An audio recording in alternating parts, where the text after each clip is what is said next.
bonjour tout le monde, merci de nous avoir rejoints, j'espère que vous allez bien. Aujourd'hui nous allons faire un point sur la situation au centre commercial Best à Fars-Ebersviller. Il est directement concerné par les nouvelles mesures annoncées par le Premier ministre Jean Castex. Nous reviendrons aussi sur le dossier REC Solar et nous parlerons d'Emmaüs qui développe ses activités. Mais avant de commencer, je vous laisse découvrir le résumé de l'actu. Les boutiques non alimentaires du centre commercial Best sont obligées de laisser leurs portes fermées pour un mois minimum. Un coup dur pour les commerçants du centre qui ont été informés seulement samedi après-midi de cette fermeture. Les boutiques extérieures, les commerces alimentaires et l'hypermarché ne sont pas concernés par cette mesure. Un nouvel atelier pédagogique dédié au projet REC Solar a eu lieu samedi matin à Ambach. Une cinquantaine de personnes y a assisté pour échanger avec les organisateurs sur les thèmes de l'emploi, de la mobilité et les garanties de cette implantation. Le dernier atelier aura lieu en visioconférence ce mardi 2 février à 18h. Emmaüs et la Casque ont signé une convention pour récupérer des objets réutilisables dans les déchetteries de Wouswiller et de Sarralbe. Le projet s'est concrétisé en ce début d'année. Un compagnon voit avec les usagers s'ils ont des objets qui peuvent encore servir et les transporte ensuite dans les locaux d'Emmaüs pour leur donner une seconde vie. Emmaüs Forbach-Sarreguemines propose ses articles avec un service de vente en ligne. Il suffit de taper label mine sur son moteur de recherche pour accéder à l'ensemble des articles disponibles dans les 70 structures de France qui adhèrent au label Emmaüs. Elles font partie d'un système coopératif qui permet aux transactions d'être simples et sécurisées. Vigilance jaune crue en Sarre-Amont et Sarre moyenne. Les précipitations de ces derniers jours ont provoqué une montée des niveaux sur les cours d'eau. À Sarralbe et Vitrin, le pic de la crue a été atteint ce dimanche. Le niveau devrait rester stable compte tenu des prévisions annoncées pour les prochaines heures. La nouvelle est tombée vendredi soir lors des annonces du Premier ministre Jean Castex. Les centres commerciaux non alimentaires de plus de 20 000 m² doivent fermer leurs portes. Dans notre secteur, c'est le centre Best à Fars-Ebersviller qui est concerné. Salut Marie-Morgane, tu es sur place. Comment ici la nouvelle a été accueillie ? Bonjour Thibault, alors il faut savoir que les commerçants ici ont eu la confirmation de leur fermeture seulement samedi après-midi. Le centre commercial Best fait 55 000 m² mais dispose d'un hypermarché que vous voyez derrière moi. Alors les boutiques, les stands de vente à emporter et même la parapharmacie ont dû fermer. Mais attention, tout n'est pas fermé. Le Auchan ainsi que les chocolatiers au sein de la galerie peuvent accueillir les clients, tout comme les magasins situés juste à côté à l'extérieur du centre et qui ont leur entrée vers l'extérieur. Alors moi j'étais sur place samedi après-midi pour recueillir les réactions des commerçants. Médina Lambelin baisse le rideau de son magasin. Elle vient d'apprendre que sa boutique installée au sein de la galerie Best ne pourrait pas rouvrir pendant un mois au minimum. Un coup dur pour la gérante qui s'est installée dans le centre commercial le 1er octobre dernier. Je commence seulement à me créer une clientèle. Cette clientèle-là, elle va avoir le choix d'aller ailleurs cette fois-ci, donc va dépenser son argent ailleurs, va se fidéliser ailleurs et du coup vont avoir tendance à m'oublier étant donné que je suis une toute jeune entreprise qui vient d'arriver. Comme elle, les commerçants du centre commercial ont été informés de la fermeture samedi en milieu d'après-midi. Juste avant 17h30, ils ont accueilli leur dernier client. C'est un peu difficile, on était un peu déçus, on avait de l'espoir jusqu'au bout et voilà, malheureusement le centre ferme, nous aussi. Donc ça pénalise moi, mes collègues et toutes les autres boutiques, mais on sera content de revenir et j'espère que ce sera rapidement. C'est de l'incompréhension totale. Je trouve que c'est une injustice, mais c'est aberrant parce qu'en fait, on a des jauges dans les magasins, on doit respecter un certain nombre de personnes par mètre carré. Je ne comprends pas pourquoi dans un centre commercial plus petit que le nôtre, ça serait plus sécurisant, sachant qu'ils ont les mêmes jauges. Frédéric Ney gère 3 boutiques différentes au sein de la galerie. Il s'attendait à cette fermeture. Si c'est pour vraiment enrayer ça, en terminer une bonne fois pour toutes et nous laisser travailler après tout le temps. Voilà, je suis prêt à me sacrifier, voilà, ok, à ne pas ouvrir et puis redémarrer comme il faut, voilà, la reprise. De leur côté, l'hypermarché Auchan, les chocolatiers et autres commerces alimentaires restent ouverts, tout comme les boutiques situées à l'extérieur de la galerie. Et on retrouve tout de suite Marie-Morgane Lorenz avec le directeur du centre commercial Best. Barthélémy Jarocq, bonjour. Bonjour. Alors après les annonces du Premier ministre vendredi, vous aviez encore un espoir de pouvoir garder votre centre ouvert, mais vous l'avez appris samedi, toutes les boutiques non alimentaires ici doivent fermer. Comment vous avez réagi ? Alors, on savait qu'à un moment ou à un autre, il allait se poser la question d'un troisième confinement. On n'avait pas imaginé qu'il y ait une stigmatisation des centres commerciaux, parce que c'est finalement, avec les frontières, la seule mesure qui a été vraiment prise vendredi. Donc pour nous, aujourd'hui, c'est une vraie déception, dans le sens où on nous a décalé les soldes. Donc du coup, plutôt que de faire un mois de solde, on a fait à peine 10 jours. Donc c'est un petit peu double peine. On est les seuls punis, et en plus de ça, on ne profite pas des soldes qu'on nous a décalés. Et en plus de la fermeture de leur boutique, il est interdit pour les commerçants d'organiser aussi du click and collect. C'est ça, c'est-à-dire que le décret qui nous est paru est presque le plus punitif qu'on ait depuis le début, puisque on a des commerces, la Maison de la Presse avait le droit d'ouvrir les 2 premiers confinements, là elle n'a pas le droit, le click and collect est interdit, la vente à emporter est interdite, en tout cas dans les centres commerciaux de plus de 20 000 m², donc on est, à part les surfaces alimentaires, chocolatiers et hypermarchés Auchan, complètement à l'arrêt. Et j'ai pu rencontrer des commerçants samedi, ils étaient évidemment très déçus, très peinés. Est-ce qu'il y a des aides qui seront prévues au niveau du centre pour eux ? Alors, les 2 premiers confinements, on les avait aidés, puisqu'on avait écrasé 100% des loyers des périodes de fermeture. Là, on est dans l'attente parce que le ministère de l'économie a tout de suite dit on va indemniser les bailleurs, on va indemniser les commerçants, on va voir qui ils vont indemniser parce qu'ils ne vont pas payer aux 2.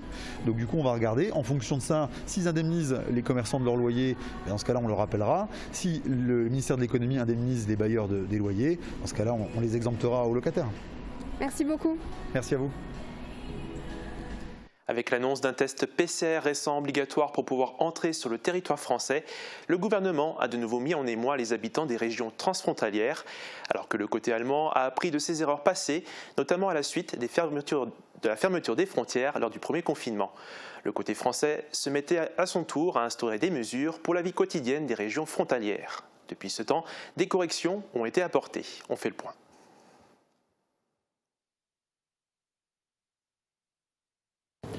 Toute entrée en France à partir d'un pays de l'Union européenne sera conditionnée à la réalisation d'un test PCR, à l'exception des travailleurs transfrontaliers.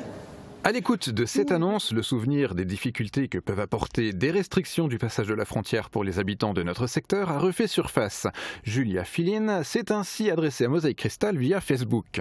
À l'aide, comment va-t-on faire dans notre région transfrontalière avec les annonces du gouvernement pas du tout adaptées au quotidien des transfrontaliers ? Je vis à 15 minutes de la frontière en Allemagne et m'occupe tous les jours de mes parents qui vivent en France. Et comment va faire ma sœur pour une garde d'enfants sur 2 pays ? On va pas pouvoir faire un test PCR tous les jours. Effectivement, en parlant de travailleurs frontaliers, le Premier ministre réduisait la vie quotidienne frontalière à son aspect emploi. C'est finalement le secrétaire d'État chargé des affaires européennes, Clément Beaune, qui a précisé les contours de cette décision. Déplacement au sein de l'espace européen. Obligation de test PCR de moins de 72 heures pour tout mode de transport.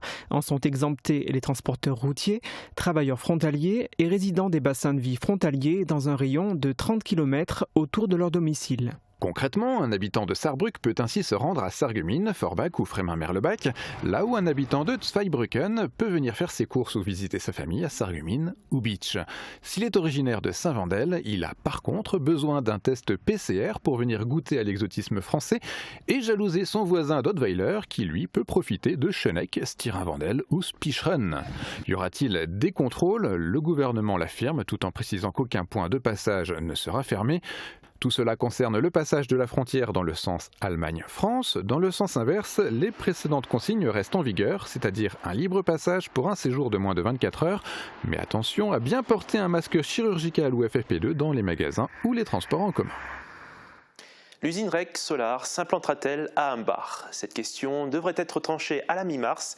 En attendant, la concertation préalable concernant ce projet se poursuit. Samedi matin, à Hambach, un nouvel atelier a été organisé. Il a été dédié aux questions des bénéfices pour le territoire et à la durabilité du projet. Marie-Morgane Lorenz y a assisté. Les questions sont nombreuses. Comme lors du premier atelier dédié au projet REC, une 50aine de personnes s'est rendue au centre de communication de la Smart. Cette fois, les échanges portent sur l'emploi, la mobilité ou encore les garanties de cette implantation. Pour rappel, REC prévoit d'embaucher 1500 personnes au départ. Dans un premier temps, nous avons besoin de connaître les besoins de l'entreprise en termes de compétences, en termes de métier, en termes aussi de quantité. Alors, où déposer un CV, comment se former font partie des questions de l'audience. Il faudra cependant attendre la confirmation de l'implantation de l'usine. Une phase d'analyse de la main-d'œuvre sera effectuée avant de passer au recrutement. Mais il a déjà été annoncé que des formations seront possibles pour les demandeurs d'emploi. Les questions de mobilité ont aussi été abordées. Avec à terme un effectif qui se rapporte à 2500 emplois, des habitants s'interrogent sur le trafic que cela pourrait engendrer. Il faudra absolument prévoir un plan de mobilité de transport en commun, sinon on va avoir des colonnes de véhicules le long de la ligne Maginot aquatique et ça va polluer la vie de toutes ces personnes. Ça, nous voudrions l'éviter. On pourrait éventuellement envisager un ramassage au niveau du transport collectif. Après les rebondissements de l'usine Smart, l'autre interrogation porte sur la durabilité. Quels sont les engagements? Quelles garanties avons-nous que Rexsolar va rester sur le site? Effectivement, de l'argent public est mis à disposition. Des terrains sont portés par la communauté d'agglomération. La région va permettre un investissement de fonds européens. Tout cela nécessite effectivement encore des discussions. Un troisième atelier se déroulera ce mardi 2 février à 18 h en visioconférence. Le thème sera l'intégration du projet dans son environnement et la transparence du suivi. Vous pouvez vous y inscrire via le site www.concertation.projetrec.fr. C'est le moment pour un petit point sport. C'est le lancement de la semaine olympique et paralympique au lycée Jean de Pange de Sarreguemines. Ce matin à 7 h 30, 6 élèves ont emporté la flamme du stade de Coubertin jusqu'à leur établissement. Une course en relais où les athlètes étaient attachés 2 par 2 avec un lien de 20 cm, comme le pratique notamment le coureur Michel Munch en compétition. Toute la semaine, les activités physiques et des conférences seront proposées à l'ensemble des lycéens. Ils participeront notamment à un challenge, effectuer le plus grand nombre de kilomètres en courant.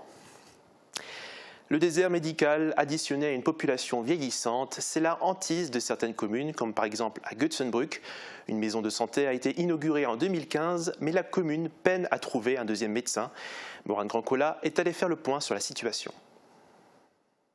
Nous sommes en 2015. Le projet de maison de santé voit le jour dans la commune de Götzenbrück grâce à l'alliance avec 2 de ses communes limitrophes, Lemberg et Saint-Louis-les-Bitches. Le projet est subventionné par l'État et la collectivité à hauteur de 80% environ et les élus ainsi que la population sont soulagés d'avoir un accès aux soins de proximité. Seulement voilà, nous sommes en février 2021 et un problème majeur subsiste encore et toujours. Malgré la présence de professionnels de santé tels des infirmières ou des kinésithérapeutes, il manque toujours un deuxième médecin généraliste pour compléter l'offre de soins. Ça fait des années que nous essayons de trouver des solutions et pour l'instant sans succès. Nous avions commencé par élaborer une espèce de maquette, de plaquette que les membres du CIVU, que certains étrangers même, ont distribué dans les écoles de médecine, ont distribué dans les hôpitaux. Malgré cette démarche, personne n'a encore pris possession du deuxième cabinet médical. Le médecin actuel a déjà une longue carrière derrière lui et la commune en a conscience, il ne restera pas indéfiniment. Une véritable catastrophe que j'ose même pas envisager et c'est pour ça qu'on s'est mis en ordre de bataille et de marche pour justement trouver une solution rapide et efficace parce que le médecin actuel n'est plus des plus jeunes. Trouver un deuxième médecin avant que le premier ne prenne sa retraite, la course contre la montre est lancée. Les recherches continuent, mais pour l'instant sans succès. Si rien ne bouge, une alternative initiée et présentée durant la précédente mandature de la communauté de communes du Pays de Bitche devra sans doute être envisagée, la télémédecine. C'est vrai que ça serait une réponse, mais on peut rêver, dans le meilleur des cas, ce que nous voudrions absolument. Pour nous, la vraie solution, ça serait un second médecin. L'importance du contact humain. Je sais que plusieurs fois, des personnes, surtout d'un certain âge, disaient en sortant de la consultation « Jo, es geht schon besser ». Et c'est vrai que ça manquera. Si nous mettions en place ce genre de projet, ce qu'il faudrait prioritairement, c'est s'assurer, ça sera le rôle des techniciens, c'est clair, mais s'assurer d'une connexion parfaitement adaptée aux besoins. Je vais vous dire pourquoi. Souvent, la connexion n'est pas stable et le débit est largement insuffisant. Ça ne rassure pas pour l'instant. La e-santé, un avenir pour la ruralité. Pour l'instant, Götzenbrück continue ses recherches pour lutter contre cette désertification médicale toujours plus étendue. Pour les médecins, si l'offre d'emploi vous intéresse, vous pouvez contacter la mairie par téléphone. Et notez également que la maison de santé de Götzenbrück fait aussi office de centre de dépistage Covid depuis peu. Infos et prise de rendez-vous au numéro ci-dessous. C'est l'heure des prévisions météo, mais ne bougez pas, nous nous retrouverons après pour la suite du programme. Il sera consacré en grande partie à Emmaüs. A tout de suite. La météo vous est présentée par le Crédit Mutuel. Une banque qui appartient à ses clients, ça change tout. Couverture, crépissage, peinture et isolation. Avec Moder Habitat, votre maison sera belle et confortable par tous les temps.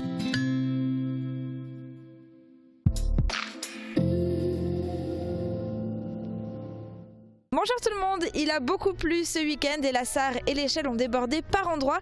Mais ce qu'on voit derrière moi, ce n'est pas la Sarre mais la Blise qui elle aussi est bien montée et qui s'est un petit peu étalée. Globalement les crues ont été maîtrisées et les débordements n'ont pas causé d'inondation. Mais ces différents cours d'eau restent en vigilance jaune pour la journée de demain puisque les averses continuent. Elles débuteront en matinée et persisteront toute la journée. Côté température, les minimales iront de 3 à 4 degrés et les maximales remontent jusqu'à 10 à 13 degrés. Demain, pensez à souhaiter une bonne fête au Gabriel et il fera jour de 8h à 17h30. Passez tous encore une excellente journée en notre compagnie et je vous dis à demain. Merci d'avoir suivi la météo avec le Crédit Mutuel. Une banque qui appartient à ses clients, ça change tout. Vivement qu'on ne voit plus ce logo. Cette appli, personne n'a envie de la subir. Pas drôle, pas spectaculaire. Elle est pénible. Aidez-nous à nous en débarrasser. Comment ?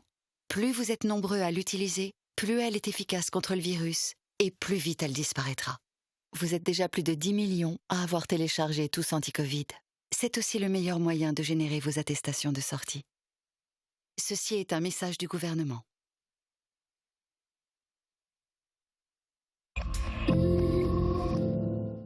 Mes amis, au secours, une femme vient de mourir gelée cette nuit à 3h sur le trottoir du boulevard Sébastopol, serrant sur elle le papier par lequel, avant-hier, on l'avait expulsée. Voici les premières lignes de ce qu'on appellera plus tard l'appel de l'abbé Pierre. C'était le 1er février 1954. Une série de drames l'avait poussé à se faire entendre auprès des politiques. C'était il y a plus de 67 ans. Morane, salut. Tu te trouves chez Emmaüs à Sarreguemines. Qu'en est-il aujourd'hui ? Salut Thibaut, alors ça a changé, mais l'engagement humanitaire est toujours là évidemment. Emmaüs a été fondé en 1949 par l'abbé Pierre et c'est avant tout un mouvement solidaire et humanitaire qui rassemble aujourd'hui plus de 23 000 personnes dans le monde. Le slogan d'Emmaüs parle d'ailleurs de lui-même « Aidez-nous à aider ». Ces mots prononcés à l'époque par cet homme au grand cœur résonnent aujourd'hui dans l'actualité. On fait le point sur l'évolution d'Emmaüs dans une suite de reportages que vous verrez tout à l'heure. Merci Morane et merci à Catherine qui t'accompagne au cadre. C'est donc en 2003 qu'Emmaüs s'est installé à Sarreguemines. Au départ, l'association avait repris l'hôtel social, alors géré par l'État. Elle a ensuite fait l'acquisition du site que l'on connaît pour en faire un magasin. Aujourd'hui, Emmaüs a bien changé et depuis l'année dernière, l'association a racheté les anciens bâtiments Kiel, rue de Steinbach. Morane Grancola et Catherine Henrich nous font le point. En 2003, l'association Emmaüs s'implante à Sarreguemines. C'est alors une annexe de l'association déjà existante de Forbach. Au départ, un seul magasin et seulement 4 compagnons y travaillent.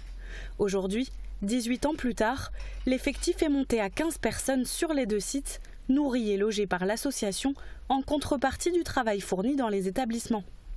Sadi, compagnon depuis 3 ans, est très heureux de faire partie de l'aventure. Je suis 6 mois ici à Emmaüs, ça fait presque là, 3 ans et demi. Peut-être que ça va être ma dernière année ici, vu que j'attends la finalisée de mon dossier de régularisation. Voilà, je commence à m'habituer, je suis beaucoup investi dans l'association, voilà, je fais partie du mouvement d'Emmaüs. Petit à petit, Emmaüs a su évoluer dans le bon sens. Aujourd'hui, 10 familles ont été logées, réparties entre Forbach et Sarreguemines, dont 18 enfants. Actuellement, les demandes d'accueil sont toujours aussi fortes. L'association a d'ailleurs fait l'acquisition d'un tout nouveau bâtiment qui verra le jour d'ici l'année prochaine. En attendant, les compagnons ont du travail et c'est sans compter sur la solidarité des donneurs et de l'équipe encadrante. Et depuis le début de l'année, un des compagnons de l'association Emmaüs Forbach Sarreguemines officie à la déchetterie de Vousvillers et à celle de Sarralbe. Il demande aux usagers s'ils ont l'intention de se séparer d'un objet qui pourrait être réutilisé. Guillaume Dumonteil nous en dit plus. C'est un projet qu'Emmaüs Forbach Sarreguemines avait en tête depuis un certain temps et qui s'est concrétisé en ce début d'année. Il y a eu d'abord la signature d'une convention de partenariat avec la CASC le 10 décembre dernier, puis une mise en pratique depuis le 5 janvier. C'est l'agglo qui est à l'origine de cette initiative. On a été agréablement surpris que la communauté d'agglomération Sarreguemines-Confluence fasse appel à nous pour ce projet. L'objectif est de récupérer dans les déchetteries, avant qu'ils ne soient définitivement jetés, des objets qui pourraient être réutilisés. Dans les déchetteries de Vousvillers et de Sarralbe, un compagnon d'Emmaüs va à la rencontre des usagers pour savoir s'ils transportent ce type de produits. Si tel est le cas, il les récupère, puis les installe dans un conteneur spécifique fourni par la communauté d'agglomération. Ils seront ensuite transportés dans les locaux d'Emmaüs pour commencer une nouvelle vie. On va les placer dans nos salles de vente. S'il faut les revaloriser un petit peu, on le fera. Sinon, on les placera directement dans nos magasins pour faire plaisir, pour en faire bénéficier à nos clients. Des clients pourraient ainsi être intéressés par des jouets ou encore par du mobilier qu'ils achèteraient ensuite, ce qui permettrait à Emmaüs de récolter de l'argent. Depuis le début de l'opération, le bilan est positif. On a une certaine quantité d'objets de bonne qualité, donc on est satisfait de l'avancement de ce projet. Les 2 premiers mois de l'année 2021 font office de période de test, renouvelable par tacite reconduction pour 6 mois si l'essai est concluant. Emmaüs et la CASC pourraient ensuite renforcer ce dispositif qui vise à réduire les déchets en donnant aux objets une nouvelle vie. Si justement la phase test est largement positive, on aimerait pouvoir mettre ce dispositif en place dans les autres déchetteries. Il est vrai qu'il faut trouver la place pour mettre ce type de conteneur, mais in fine, c'est ce qu'on aimerait faire pour après songer à un partenariat, une maîtrise par Emmaüs d'une future recyclerie. Pour l'heure, un compagnon est présent à Sarralbe et à Vousvillers aux horaires d'ouverture des déchetteries de ces 2 communes. Emmaüs est aussi sur le web, vente en ligne, click and collect, des méthodes de vente et d'achat qui nous sont de plus en plus familières en raison des contraintes de déplacement liées à la lutte contre le coronavirus. De plus en plus de commerçants locaux s'y mettent et au niveau de l'économie sociale et solidaire, Emmaüs a aussi franchi le pas. Reportage de Guillaume Dumonteil. Une sélection de photos, un texte descriptif pour présenter les caractéristiques du produit et hop, l'annonce est mise en ligne. Le procédé est simple et les compagnons en charge de cette mission sont bien rodés. Depuis septembre 2019, ils mettent ainsi sur Internet toutes sortes d'articles. Chacun a sa spécialité. Pour l'un d'entre eux, il s'agit des vêtements et des chaussures. Pour l'autre, ce sont les objets anciens. Quant au troisième compagnon, les livres sont sa spécialité. Mais il y a encore d'autres types de produits. Ce qui les distingue des autres articles vendus par Emmaüs dans les salles de vente traditionnelles, ce sont leur originalité. Soit ils sont rares, soit ils ont plus de valeur que d'ordinaire. D'ailleurs, la clientèle pour ce type de produit est bien différente. Au bout d'1 an d'expérience, un peu plus, on sent que ça monte en puissance, que la clientèle vient de l'ensemble de la France. Ce n'est pas une clientèle de proximité. Si le nombre de transactions progresse, bien plus de ventes sont néanmoins effectuées dans les magasins Emmaüs traditionnels. Il n'empêche, il ne se passe quasiment pas une journée sans qu'un article soit commandé et vendu sur la toile. Pour accéder au site internet d'Emmaüs Forbach Sarreguemines, il suffit de taper Label Mine sur un moteur de recherche. À partir de là, vous pouvez même accéder à l'ensemble des articles vendus par les 70 structures de France qui, comme Emmaüs Forbach Sarreguemines, adhèrent au label Emmaüs. Elles font partie d'un système coopératif qui permet aux transactions d'être simples et sécurisées. C'est la centrale qui vérifie s'il y a des réclamations ou s'il y a des objets qui n'arrivent pas, et qui contrôle aussi le paiement. Donc effectivement, jusqu'à l'instant, c'est très sécurisé, parce qu'il n'y a pas de lien direct entre nous, la belle mine, et la clientèle. Et je trouve que ça, c'est très positif, parce que c'est un souci qu'on a en moins, et c'est très bien suivi. Donc on n'a jamais eu de problème pour l'instant, en un an, par rapport à cela, jamais. En plus de la vente sur ce site internet, Emmaüs Forbach Sarreguemines propose aussi du click and collect, et cela depuis le mois de septembre 2020. Cela permet notamment d'acquérir des objets plus volumineux qui auraient du mal à être envoyés à l'autre bout de la France. Nous sommes maintenant en direct avec Jean-Luc Ferstler. Bonjour, cela fait 67 ans que l'appel de l'abbé Pierre a été lancé. L'association Emmaüs en a d'ailleurs découlé. Vous êtes coordonnateur d'Emmaüs depuis ses débuts en 82. Comment Emmaüs a évolué jusqu'à aujourd'hui? Bonjour TV Mosaïque. L'évolution depuis le début, c'est par période. Très clair. Je pense que l'intuition de l'abbé Pierre est toujours valable, et même était prophétique. L'évolution est à deux niveaux. D'une part, par rapport aux populations qu'on accueille, et d'autre part aussi par rapport à ce qui nous fait vivre, des produits qui nous fait vivre, avec une prise de conscience de plus en plus importante de la part de la population que l'économie du don, ça veut dire quelque chose et que ça prend du sens. On connaît plein d'économies, mais l'économie du don, il faut la remettre en valeur. Et on l'a vu justement dans un des reportages, un projet de recyclerie dans les cartons. Qu'en est-il de ce projet? C'est un projet qu'on travaille avec la CAS, comme c'est si bien dit, qui pour nous est plutôt heureux, parce qu'on va vers l'avenir, en lien avec cette prise de conscience, cette nouvelle prise de conscience qui à la fois par notre action de redonner une deuxième chance aux personnes qu'on accueille, mais une prise de conscience que ça peut se faire en redonnant une deuxième chance, une nouvelle vie aux objets qu'on peut récupérer. Alors ça prend plusieurs noms, c'est du recyclage, du surcyclage, de l'échange, de la remise en valeur, du travail. Je pense que là, on fait une expérimentation qui est passionnante. Très bien, merci beaucoup Jean-Luc Ferstler d'avoir été avec nous. Et tout de suite, c'est la petite minute info sur le tri et le recyclage des emballages et des papiers avec l'émission numéro 10. Est-ce que c'est vrai qu'on détruit les forêts pour fabriquer du papier ? Si effectivement les papiers sont constitués de fibres issues du bois, contrairement aux idées reçues, produire et consommer du papier ne détruit pas les forêts. Les papiers que vous utilisez au quotidien peuvent être produits à partir de fibres vierges, de fibres recyclées ou les deux en mélange. Le bois dont sont issues les fibres vierges provient essentiellement de la valorisation des coupes d'entretien des forêts, que l'on appelle coupes d'éclaircie, mais également de la valorisation des chutes de scierie lors de la production de planches pour la construction ou l'ameublement. L'essentiel de ce bois utilisé pour la production du papier est issu de forêts gérées durablement, dont l'origine responsable peut être tracée jusqu'au consommateur final grâce à des labels tels que PEFC ou FSC. C'est ainsi que l'on peut s'assurer que le bois est une ressource renouvelable gérée de manière responsable et durable. Enfin, l'autre source de matière première pour fabriquer le papier, c'est le papier issu du recyclage.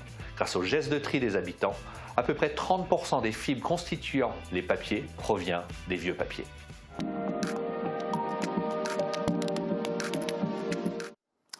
L'info continue en non-stop sur Mosaïque Cristal. Vous pouvez aussi revoir cette émission et les sujets sur notre page Facebook ou notre site internet www.mosaïque-cristal.tv. Quant à moi, je vous dis, prenez soin de vous.